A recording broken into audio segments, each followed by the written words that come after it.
70 বছর বা তার বেশি বয়সী প্রত্যেক প্রবীণের জন্য বিনামূল্যে স্বাস্থ্য বীমার অনুমোদন দিয়েছে কেন্দ্রীয় মন্ত্রিসভা।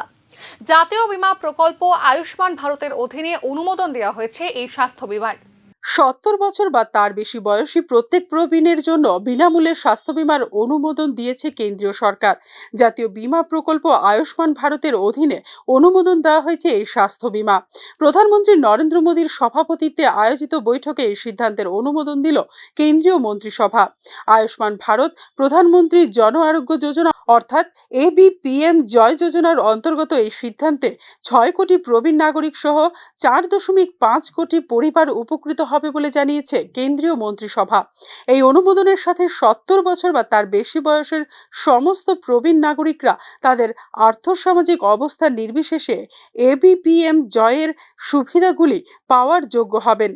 যোগ্য প্রবীণ নাগরিকদের ABPM এর অধীনে একটি নতুন আলাদা কার্ড দেওয়া হবে বলে বিজ্ঞপ্তিতে জানিয়েছেন কেন্দ্রীয় সরকার। 70 বছর বা তার বেশি বয়সের প্রবীণ নাগরিকরা যারা ইতিমধ্যেই ABPM জয়ের অধীনে অন্তর্ভুক্ত তারা প্রতি বছর 5 লক্ষ টাকা পর্যন্ত অতিরিক্ত টপ আপ কভার পাবেন বলে জানিয়েছেন সরকার। 70 বছরের বেশি বয়সী প্রবীণ নাগরিক যারা ইতিমধ্যেই অন্যান্য জনস্বাস্থ্য বীমা প্রকল্পের সুবিধা পাচ্ছেন, যেমন কেন্দ্রীয় সরকার স্বাস্থ্য প্রকল্প, প্রাক্তন কর্মী কন্ট্রিবিউটরি হেলথ স্কিম এবং Ayushman central armed police force, তারাও পাবেন এই সিদ্ধান্তের সুফল। 70 বছর বা তার বেশি বয়সী প্রবীণ নাগরিকরা যারা বেসরকারি স্বাস্থ্য বীমা পলিসি বা এমপ্লয়ি স্টেট ইন্স্যুরেন্স স্কিমের অধীনে রয়েছেন, তারাও ABPM জয়ের অধীনে সুবিধা পাওয়ার যোগ্য হবেন বলে স্পষ্টীকরণ দিয়েছে রাজ্য কেন্দ্র।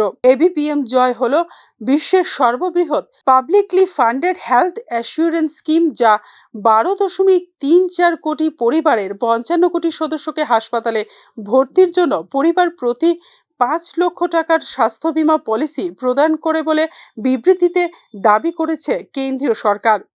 বয়স নির্বিশেষে যোগ্য পরিবারের সকল সদস্য এই প্রকল্পের আওতায় রয়েছেন এবং এই প্রকল্পের 49% মহিলা সুবিধাভোগী সহ মোট 7.37 কোটি মানুষকে এই মুহূর্তে হাসপাতালে আর্থিক সুবিধা প্রদান করা হচ্ছে বলেও জানিয়েছে কেন্দ্রীয় সরকার। এই প্রকল্পে এখন পর্যন্ত 1 লক্ষ কোটি টাকার বেশি ব্যয় করা হয়েছে বলেও দাবি করেছে সরকার। প্রাথমিকভাবে ভারতের 10.74 কোটি দরিদ্র এবং দুর্বল পরিবারগুলিকে এই প্রকল্পের আওতায় আনা হয়েছিল।